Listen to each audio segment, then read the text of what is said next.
ভাই আমি তো তেলাপিয়ার পোনা শীতের ভিতর চাপে রাখছি। কারণ কি, শীতের পরে মাছের রেজাল্ট ভালো আসে, শীতের পরে মাছের দাম ভালো পাওয়া যায়। সো আমি শীতের পরে যাতে চাষে দিতে পারি, দ্রুত সময় চাষে দিব, দ্রুত সময় মাছ বিক্রি করব। সো এই চিন্তা করে যারা তেলাপিয়ার পোনা চাপে রাখছেন তাদেরকে আমি বলবো আপনারা অধিক ঘনত্বে মাছগুলোকে চাপে রাখবেন না। আপনারা শীতের ভিতরে নার্সারি পুকুরে শতাংশে 1000 থেকে 1500 করে মাছ দিলে সবচেয়ে ভালো রেজাল্ট পাবেন এবং এই পুকুরে কোনো প্রকার এয়ারটের দরকার হবে না। যদি আপনার পুকুরে পরিবেশ ভালো থাকে, আপনি যদি ভাসমান খাবার দেন, ইনশাল্লাহ আশা করা যায় সমস্যা হওয়ার কথা না।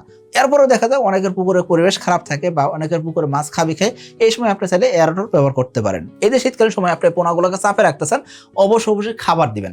শীতের ভিতরে খাবার দিয়ে যদি মাছের যদি রেজাল্ট আসে বা মাছের খাবার মধ্যে যদি চাহিদা থাকে, অবশ্যই খাবার দিবেন।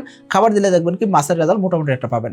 এবং কি শীতকালীন সময় যে চাপে রাখছেন, নার্সারি পুকুরে এক জায়গায় খাবার দিবেন না, খাবারটা ছড়াই দিবেন এবং কি চেষ্টা করবেন কমপক্ষে 2 থেকে 3 বেলা খাবার দেওয়ার জন্য। আর 2 থেকে 3 বেলা যে খাবার দিয়ে আছেন, সেই খাবারটা একবারে পুকুরে ঢেলে দিবেন না, একটু সময় নিয়ে খাবার দিবেন। অন্য সময় মাছ 10 থেকে 15 মিনিটের ভিতরে খাবার খেয়ে নিত, এখন আধা ঘন্টা সময় লাগতে পারে। অর্থাৎ আপনি আধা ঘন্টা সময় পর্যন্ত অপেক্ষা করবেন মাছের খাবার দেওয়ার জন্য।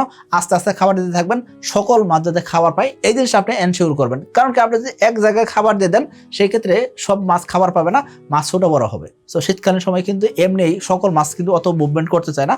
যদিও তেলাপিয়া দ্রুত সাঁতার কাটতে পারে, তেলাপিয়া বলা হয় ফাস্ট ফিডার মাছ, দ্রুত খাবার খাইতে পারে, কিন্তু এদের জন্য আপনাকে কি করতে হবে, অবশ্যই মাছ যাতে প্রতিযোগিতা না করে, খাবার নিয়ে যাতে এরা কম্পিটিশন না করে, এই জন্য একটু খাবার ছড়াই দিবেন।